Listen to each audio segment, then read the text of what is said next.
Es el canal de la libertad, el de la justicia y la paz de nuestro pueblo, la señal de las leyes y la transparencia, ventana de la verdad, por la Venezuela que todos queremos, Capitolio TV.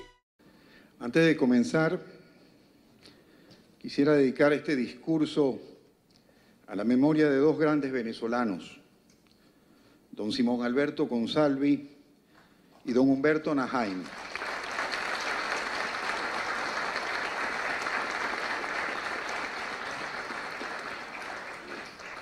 A ambos académicos y a quienes les debo inapreciables enseñanzas. Señor Presidente de la Asamblea Nacional, ciudadanos diputados, ciudadanas diputadas a la Asamblea Nacional, honorables representantes del cuerpo diplomático, invitados especiales, señoras y señores, querida familia, querida Josefina, querido Edgardo Ignacio. Aparte de lo profundamente agradecido que me siento por el privilegio que se me ha otorgado, debo poner de relieve cuánto me honra, pese a la hora menguada en que me toca hacerlo, hablar ante una Asamblea Nacional que ha sido producto de una preferencia electoral auténtica. Aplomo no les ha faltado, en medio de tantos atolladeros, a los diputados que aquí en esta Cámara continúan haciendo vida, ni tampoco les ha faltado determinación a la hora de levantar su voz en resuelta actitud de denuncia. Mucho menos se han visto amilanados a la hora de cumplir con sus tareas como legisladores, pese a amenazas, desaires o desplantes. Por si fuera poco, el tamaño del compromiso que tengo de hablarles hoy desde esta tribuna, me toca la singularidad de hacerlo a partir de un cambio de escenario. Un cambio dictado, como es sabido por todos, debido a la circunstancia de que la llamada Asamblea Nacional Constituyente prácticamente se adueñara del hemiciclo protocolar de este Palacio Federal Legislativo. Desde que en 1936 se celebrara por primera vez esta sesión especial con motivo del aniversario de la Declaración de Independencia, ningún discurso de cuantos tuvieran lugar a propósito de tal conmemoración dejó de pronunciarse en el hemiciclo protocolar. No hablo, desde luego, de aquellos casos en que esta ceremonia se vio interrumpida por periodo de facto donde no hubo Congreso. Por tanto, se trata de la primera vez que así ocurre. Pero es un cambio de escenario que no disminuye en nada la dignidad ni la calidad de este acto. Tal vez, curiosamente, lo favorezca. Lo digo si se piensa que después de todo, fue en esta Cámara donde se libraron durante buena parte del siglo XX los grandes debates históricos que le concernían al país. Innumerables han sido las recomendaciones formuladas con sensatez por esta Asamblea Nacional, pese a que hayan sido desatendidas. Innumerables han sido también los empeños por atajar el dudoso carácter legal que el Tribunal Supremo de Justicia, taquilla de recepción de la mera voluntad del Ejecutivo, ha pretendido conferirle a muchas decisiones y operaciones financieras promovidas por el Gobierno. Innumerables y valiosos han sido también los debates que se han registrado aquí desde el año 2016 en procura de elaborar una serie de leyes que, si bien han caído también en oídos sordos, sirven de importante reserva para el futuro que nos merecemos y que llegará. De hecho, solo a primera vista podría pensarse que a esta Asamblea le ha tocado actuar como aquel griego loco del cual hablara Bolívar, quien pretendía dirigir desde lo alto de una roca los buques que entraban a puerto. En realidad, esta Asamblea y sus decisiones han sido un auténtico quebradero de cabeza para quienes han intentado sustituirla mediante un dudoso y cuestionable artificio.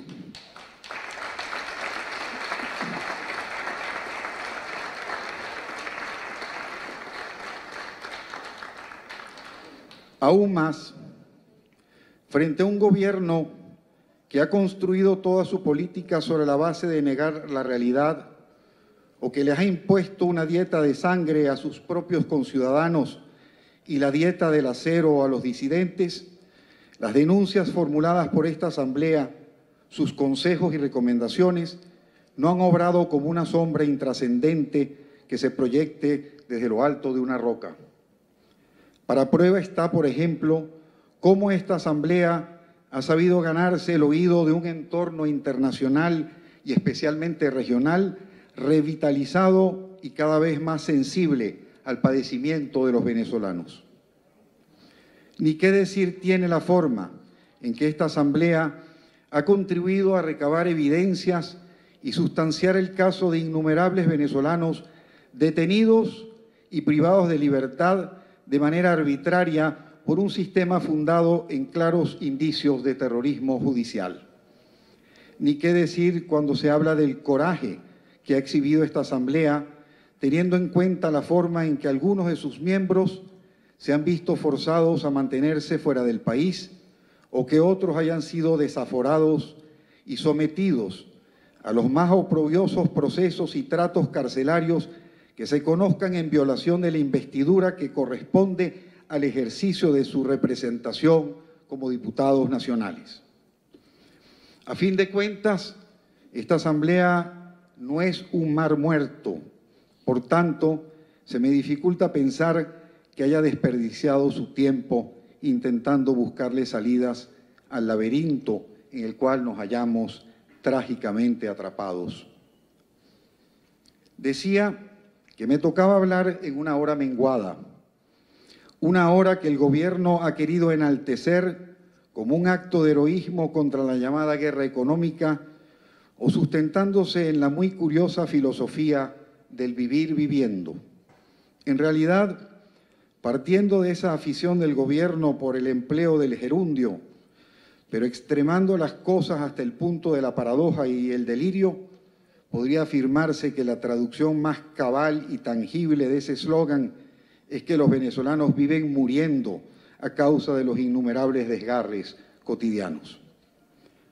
Hablo de una hora en la cual cada 30 segundos se dispara una ruleta rusa, como ha querido sintetizarlo en rotunda frase el curtido escritor y periodista Ramón Hernández. Una ruleta rusa, agregaría yo, que cuando no se dispara en el caso de un hijo de barrio a quien acribillan para arrebatarle un teléfono celular o un par de zapatos, lo hace en el caso de quien muere en un hospital por falta de reactivos o de otros insumos básicos. En otras palabras, hablamos de una ruleta que dispara de forma implacable contra nuestros mínimos derechos ciudadanos. Estamos en presencia de un gobierno que ha puesto de moda el bachaquerismo como sustituto de la ética del trabajo, que es precisamente lo que les da sustento a la experiencia de ser ciudadano. Estamos en presencia de un gobierno que estimula a falta de trabajo productivo que la sociedad bordee o sucumba al delito.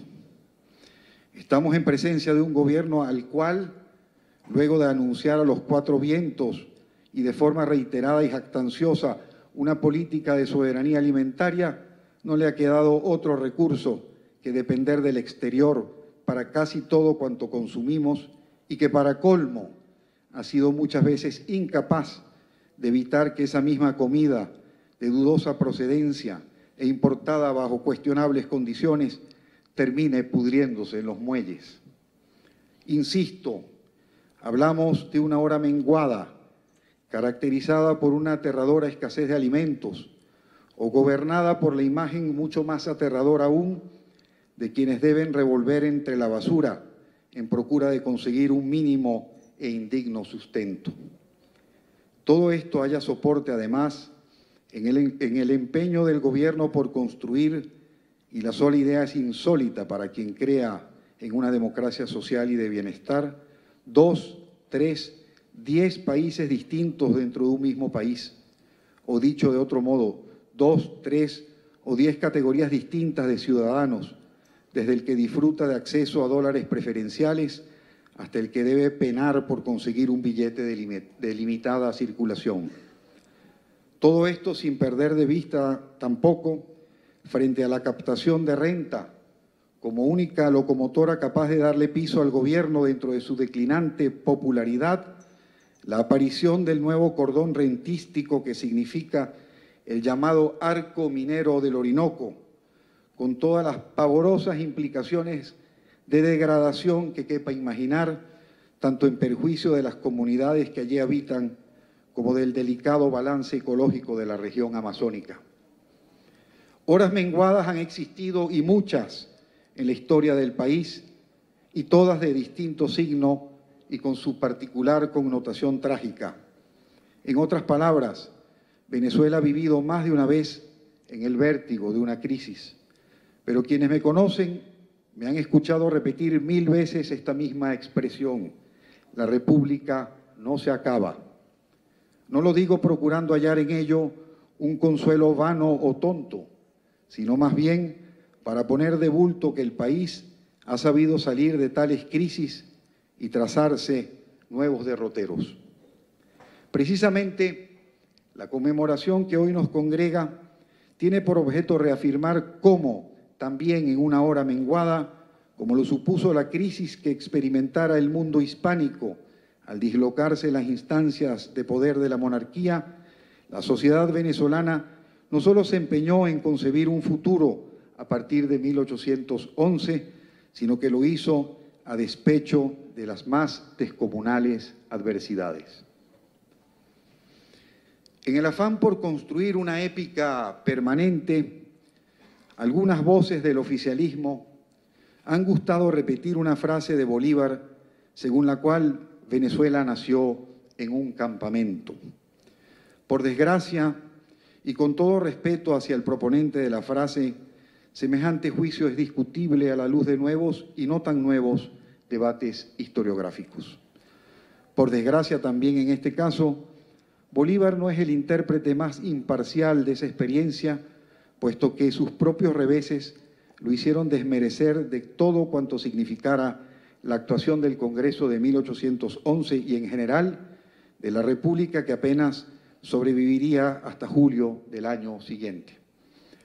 Por todos es conocido que la dureza con que Bolívar se refirió a ese Congreso y a esa República, más todo el pasado inmediato que le incomodaba a raíz de su actuación en tal contexto, se hizo cargo de generar una opinión totalmente desfavorable de la experiencia republicana del bienio 11-12, la cual terminó hallando soporte, además, dentro de una larguísima tradición. Repito, si alguien quiso cargar contra la breve experiencia republicana de 1811-1812, porque con ella se fueron también algunas de sus tempranas desventuras personales, fue Bolívar. Basta revisar su manifiesto de Cartagena para apreciar cómo, a su juicio, no había nada digno de encomio ni, por tanto, nada que mereciera quedar en pie de aquel experimento. Al desmerecer de ese ensayo de los años 11 y 12, Bolívar puso distancia frente a varias cosas a la vez. Puso distancia, por ejemplo, frente a las voces que clamaban por las legítimas aspiraciones del país de tierra adentro, tal como quedó expresado en los debates del Congreso Constituyente en procura de edificar un sistema legítimamente federal que estuviese a salvo de lo que los propios diputados llamaran el riesgo de la usurpación y del despotismo por parte de la provincia de Caracas, dado el descomunal tamaño de su territorio y el peso de su representación. Valga recordar que Caracas por sí sola tenía 24 de los 44 diputados presentes en el Congreso del año 11. Si hubo algo más ante lo cual Bolívar tomó distancia con base en su lapidaria condena, fue del rico debate planteado por los diputados de 1811 en torno a una variedad de temas caros al firmamento republicano y a los cuales tildó de divagaciones a cargo de filósofos. También tomó distancia, al menos por un tiempo, aunque luego volviera sobre sus pasos una vez más, frente a las virtudes de la alternabilidad que de tanto empeño requirió para que tal principio le sirviera de sustento a los acuerdos del año 11. De modo que Bolívar tuvo sus razones para desmerecer de la experiencia de los años 1811 y 1812, y fue por ello también que en algún momento dejó estampada la frase según la cual Venezuela nació en un campamento. Pero quede claro lo siguiente: una cosa es lo que haya dicho Bolívar y otra muy distinta la manera interesada con que ha querido emplearse la frase en cuestión, bien a los efectos de querer darle realce a la épica frente a lo cotidiano, o bien, lo cual dentro de su intencionalidad es mucho más delicado, con el objeto de conferirle un carácter castrense al origen de la República. Se trata, en suma, de una forma de utilizar a Bolívar para desacreditar al poder civil y enaltecer el militar. Porque lo cierto del caso, más allá de esta frase y de su efectividad como afilada arma propagandística, es que Venezuela no nació entre los rescoldos de una fogata ni fue engendrada a orillas de un campamento armado. La República no nació a la intemperie, ni con la vocación de ser provisoria como un campamento. En realidad, la Venezuela que nació en 1811 lo hizo entre las paredes del civilismo. De hecho,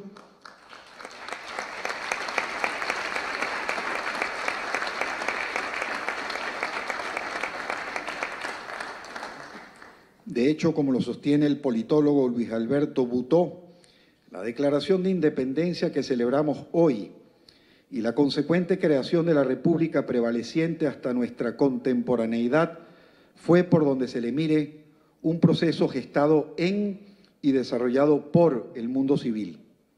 Aún más, la biografía de la mayoría de los firmantes de aquel documento matriz de nuestro origen autónomo, política y administrativamente hablando, pone de relieve su pertenencia al ámbito civil. En este sentido, y cabe subrayarlo, el aspecto militar de la independencia constituye un fenómeno histórico concreto y bien diferenciado y como tal debe ser atendido. Existen de paso otros datos que merecen traerse a colación con el fin de valorar la catadura civil de ese primer constituyente venezolano.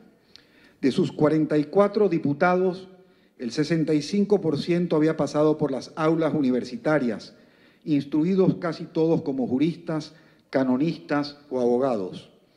Dentro de ese 65%, 10 de ellos habían ejercido cátedras en la Universidad de Caracas, en el Real Colegio de Mérida o en la Escuela de Latinidad de Cumaná.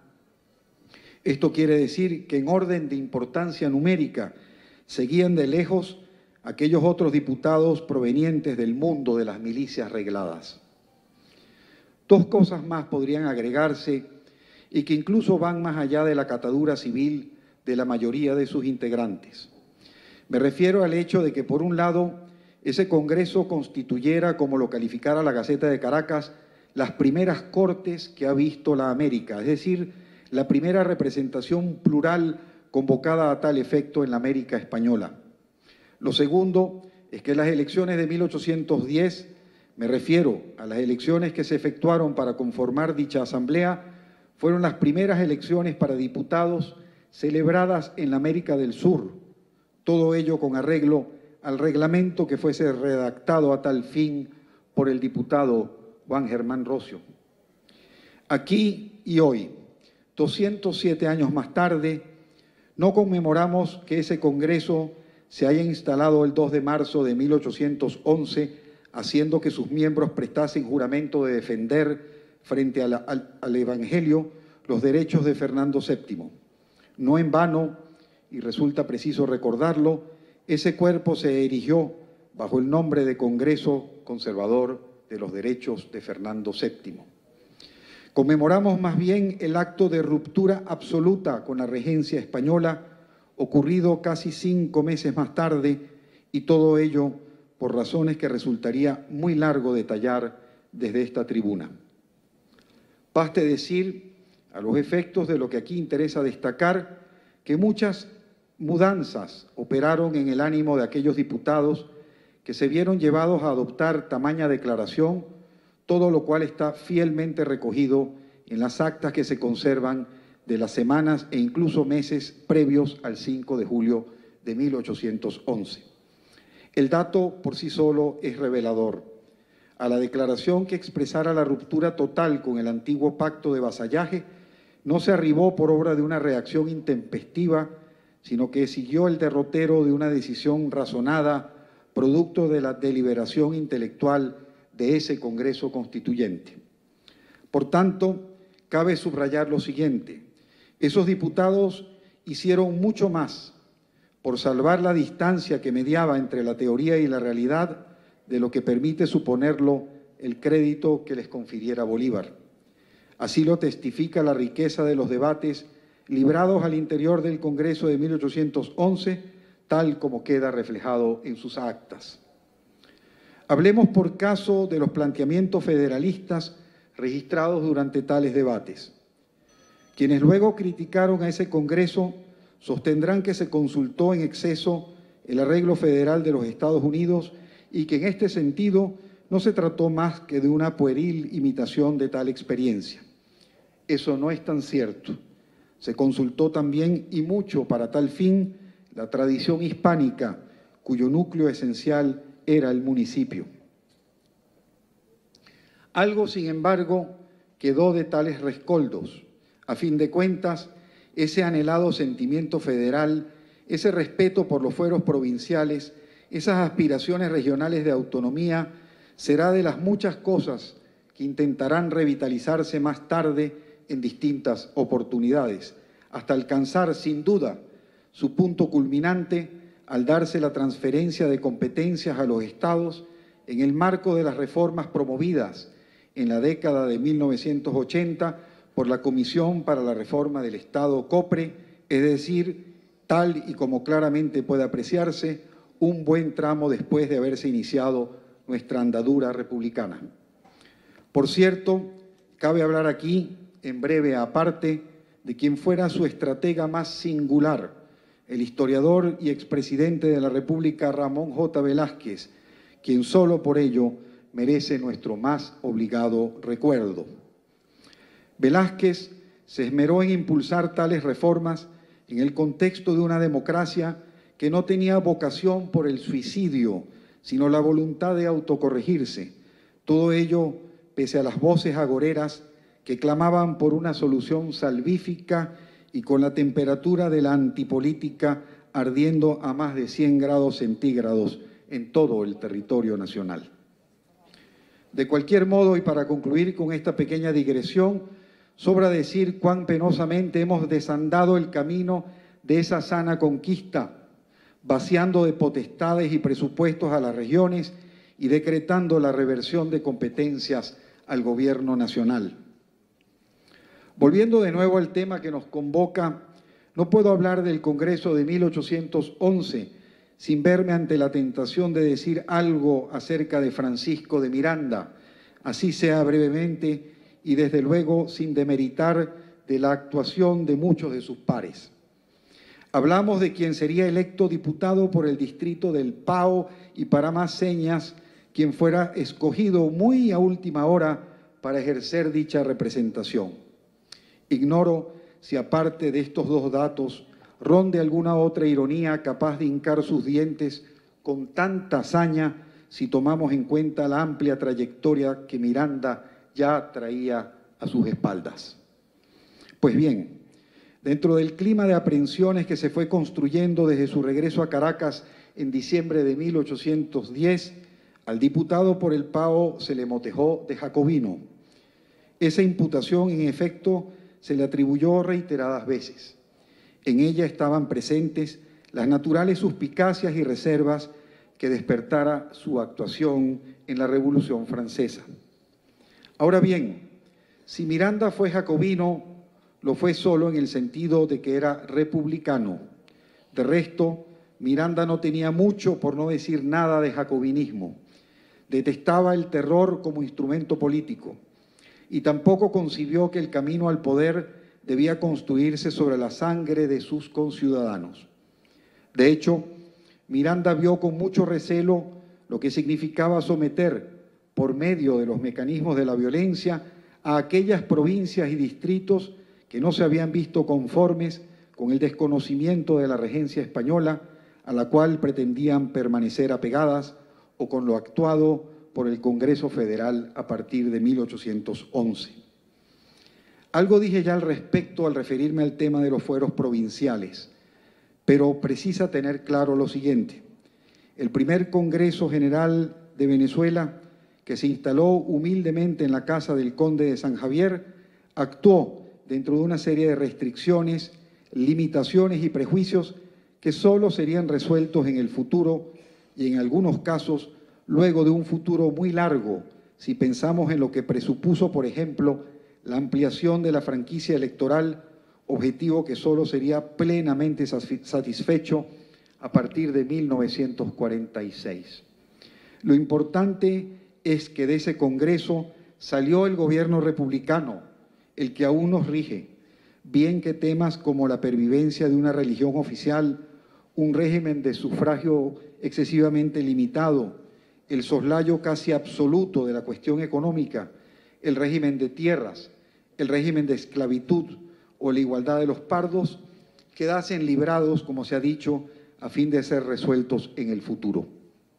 En todo caso, perviven, aunque no en su totalidad, las actas del Congreso del año 11, las cuales sirven todavía como riquísima fuente para la comprensión de las complejidades que entrañara ese proceso.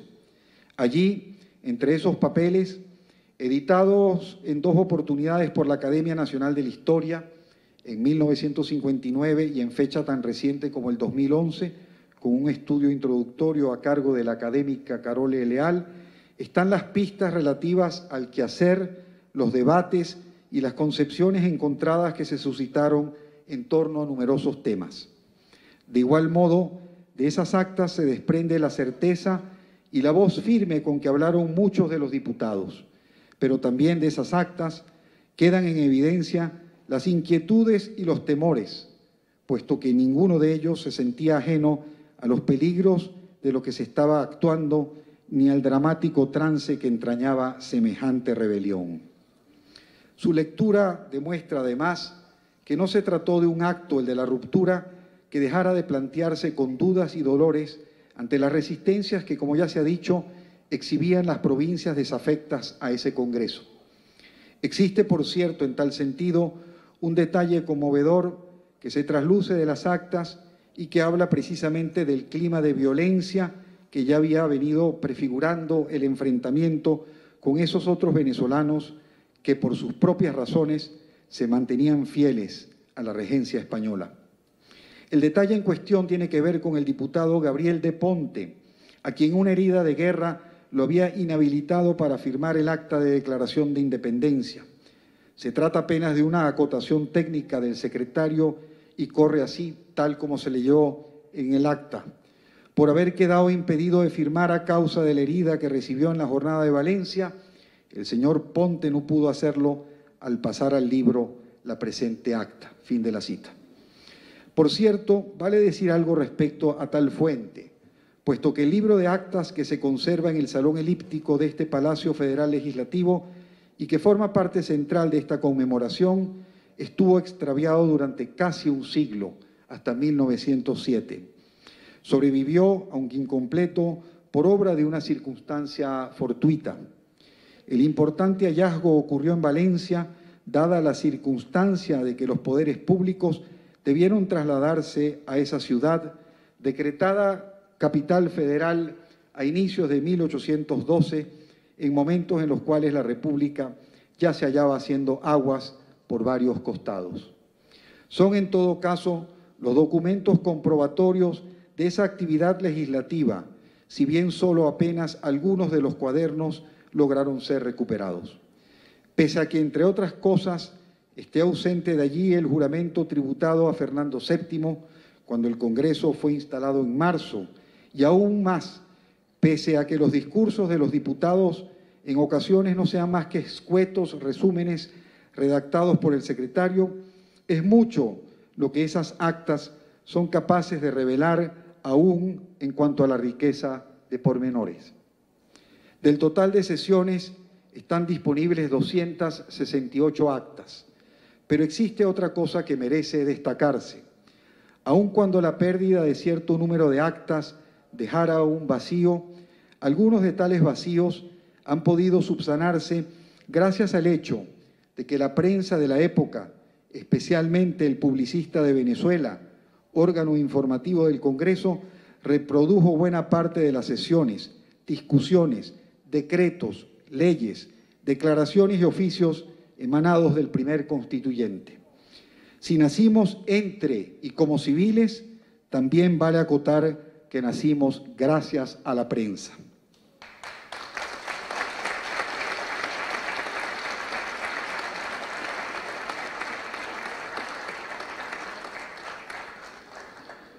No exagero al decir que para las fechas próximas al 5 de julio de 1811, la prensa habría de ser esencial a la actuación de los diputados.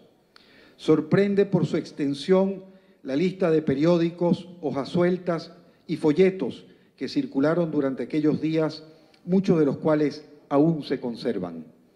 Más sorprendente aún resulta reparar en la estrategia orientadora y el soporte que aquellos órganos publicitarios fueron capaces de brindarle a la decisión tomada por los diputados de forma casi unánime a favor de la independencia absoluta.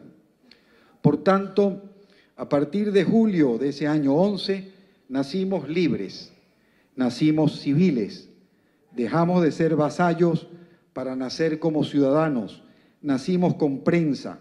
Todo ese sedimento aún pervive en nosotros. Se trató desde luego, y como no podía ser de otro modo, de una república que inició su andadura en medio de terribles dificultades, dudas y contradicciones. Esa hora fundacional fue todo menos una Arcadia. Se arrancó con tropiezos y quizás los peores tropiezos de todos fueron consecuencia de la guerra que comenzaba a hacerse sentir no muy lejos del vecindario de Caracas. Pero otros tropiezos se dieron por efecto de excesos indebidos, producto, muchos ellos, de la novedad de la hora.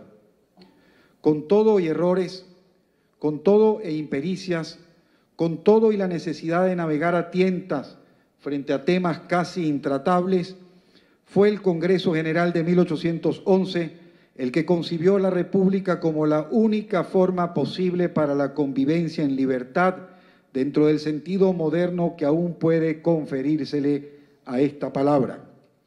Su importancia radica, para decirlo en palabras de Luis Castro Leiva y citadas por Carole Leal, en el hecho de haber sido ese nuestro proceso de legitimación fundamental.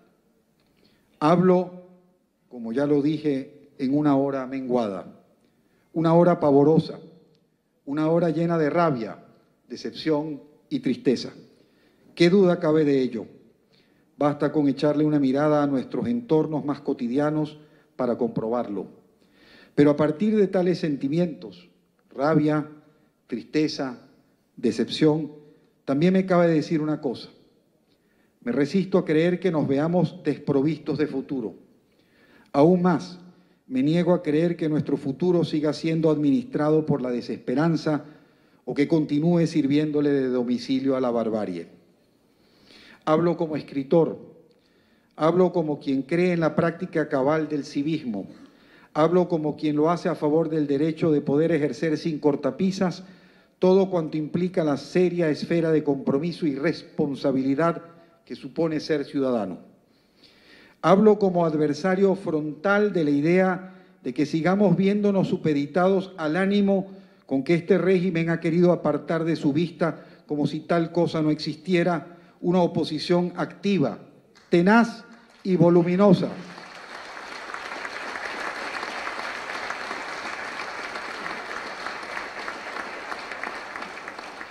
Una oposición activa, tenaz y voluminosa, confundida o desorientada a ratos, pero dispuesta a seguir actuando pese a los desparpajos y artilugios con que pretende pervertirse la conciencia democrática del venezolano, pese al empeño por limitar sus posibilidades de participación y pese al afán, gracias al arsenal disuasivo con que se cuenta desde el poder, de torcer su voluntad electoral. Por suerte, nos asisten en este sentido profundos sedimentos. Por suerte, en este sentido, logramos construir durante muchos años un reservorio de pedagogía democrática y de gimnasia ciudadana. Ese y no otro ha sido el más formidable escollo con que han tropezado quienes hoy por hoy ejercen la desgerencia del poder. A propósito de esto último, cabe decir otra cosa que también hace que hablar del Congreso de 1811 no pierda lo sustantivo y cobre pertinencia en los tiempos que corren. De ese mismo Congreso salió nuestra primera Constitución, sancionada en diciembre de 1811.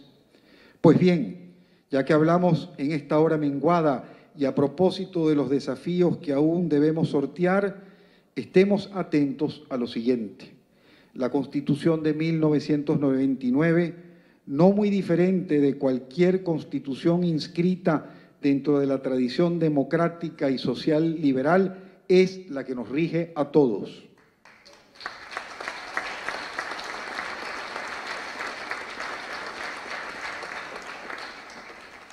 En tal sentido, la arbitrariedad consumada puede hacer que más temprano que tarde y quizás incluso muy pronto se nos pretenda imponer una constitución sustituta.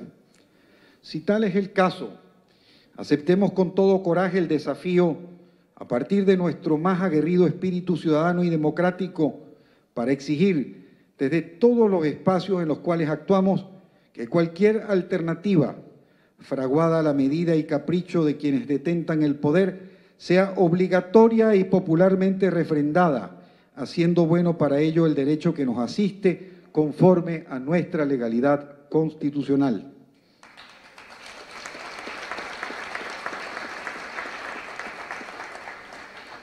Tengo fe en el porvenir. Lo tengo sobre la base de que lo que sobrevive del elenco dirigente, los mismos que se reciclan a cada tanto entre gobernaciones y gabinetes ministeriales, son sus elementos estructuralmente no democráticos. Tengo fe en el porvenir porque existe afuera en la calle un país que alguna vez apoyó el proyecto iniciado en 1998, pero que apenas puede respirar esperando respuestas, sometido a idénticas vejaciones. Me niego a creer que nuestro futuro sea el país de hoy, en el cual todo se revende, donde todo se recicla, donde todo se permuta o donde poco o casi nada se produce. Me sublevo ante la impostura según la cual existen los imperialismos malos y los imperialismos buenos, siendo el caso que estos últimos tienden a estimular en lo que a este régimen se refiere una abyecta dependencia armamentista o cuando no, que sobre la base de leoninas operaciones de crédito se multiplique la salvaje tendencia de endeudar el país hasta los tuétanos. Ni qué decir tiene la política petrolera, ni siquiera el taciturno régimen de Juan Vicente Gómez fue en sus mejores momentos tan complaciente y entreguista en esta materia. Por si acaso quedase lugar a las dudas, no creo que exista quien, al menos sensatamente hablando, apueste a construir un futuro poniendo en práctica a tales efectos alguna clase de ánimo restaurador. Al menos no seré yo quien vaya a decir algo similar a lo que exclamara en 1812 el comisionado de la regencia Pedro de Urquinaona y Pardo. Justamente al alabar el pasado inmediato, Urquinaona afirmaba que a la vista de los sobresaltos ocurridos con motivo de la ruptura proclamada por el Congreso en 1811, los vecinos suspiraban, cito, por la antigua y conocida forma de gobierno en que nunca se habían experimentado semejantes vejaciones. Fin de la cita. Pero tampoco seré yo quien venga a escamotear los logros, pese a sus limitaciones, falencias, contradicciones o expectativas fallidas que arrojó ese pasado que nos permitió construir durante más de medio siglo una tradición liberal democrática y especialmente alternativa sobre la cual se sustenta precisamente ese reservorio de ciudadanía que le sirve de obstáculo a la intrepidez con que este régimen ha querido apuntalar sus pretensiones vitalicias y hereditarias. En este sentido, quisiera rescatar algo que escribiera recientemente el académico Diego Bautista Urbaneja. Sostiene Urbaneja que con frecuencia el discurso más crítico durante estos últimos años ha tendido a calificar lo actuado como si se tratara de una pesadilla. El problema, como se hace cargo de aclararlo él mismo, es que esta etapa de nuestra experiencia no puede dejarse atrás como si se tratara de una simple pesadilla. Lo único bondadoso de una pesadilla es que cuando despertamos de ella, caemos en la aliviadora cuenta de que jamás aconteció. Tal no es el caso. No se puede actuar como si nada hubiese ocurrido. Estos años han dejado un saldo de expectativas o de nuevos componentes en la cultura social y política de la sociedad que no pueden simplemente dejarse de lado sin correr el riesgo, como termina observándolo Urbaneja, de echar por la borda cosas que podrían conservarse como parte del valioso acervo de la sociedad y sin de paso pagar un costo altísimo en la viabilidad de lo que quisiéramos que fuese nuestro futuro. Por otra parte, si la noticia diaria es sin duda la dolorosa diáspora que se registra como una imparable hemorragia de talento y capital humano, también es cierto que desde adentro y también desde el exterior hay muchos venezolanos que se hallan en estos momentos pensando al país y ofreciendo guías para el porvenir.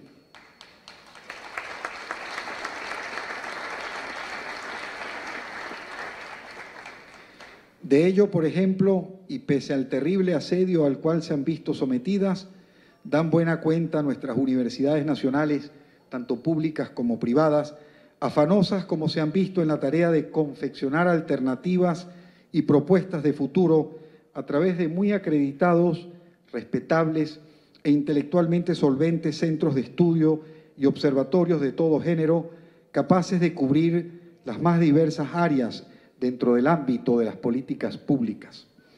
Y todas por igual lo han hecho regidas por un mismo propósito, practicando el difícil arte de pensar, en este caso acerca de lo que significa la reconstrucción y redireccionamiento del país, según y cuáles y cuán profundas y complejas sean las tareas de reingeniería requeridas en cada parcela.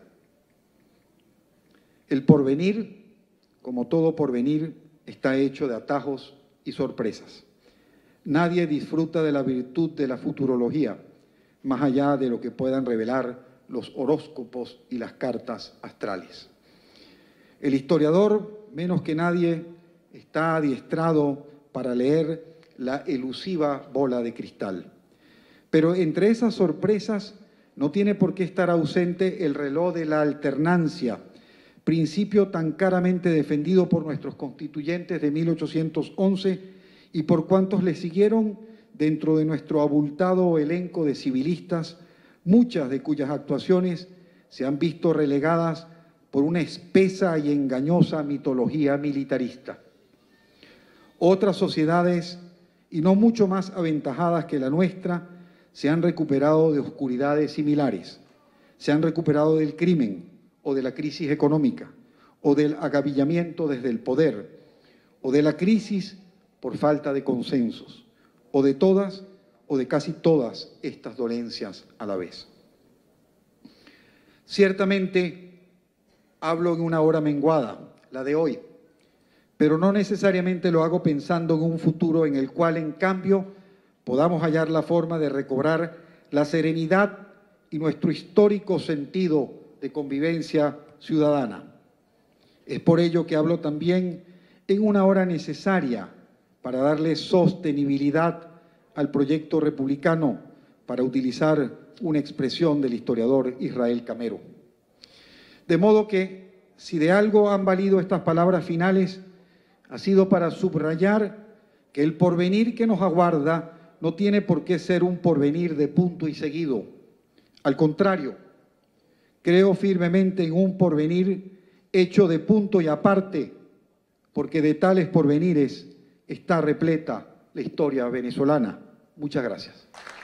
Este es el canal de la libertad, el de la justicia y la paz de nuestro pueblo, la señal de las leyes y la transparencia, Ventana de la Verdad, por la Venezuela que todos queremos, Capitolio TV.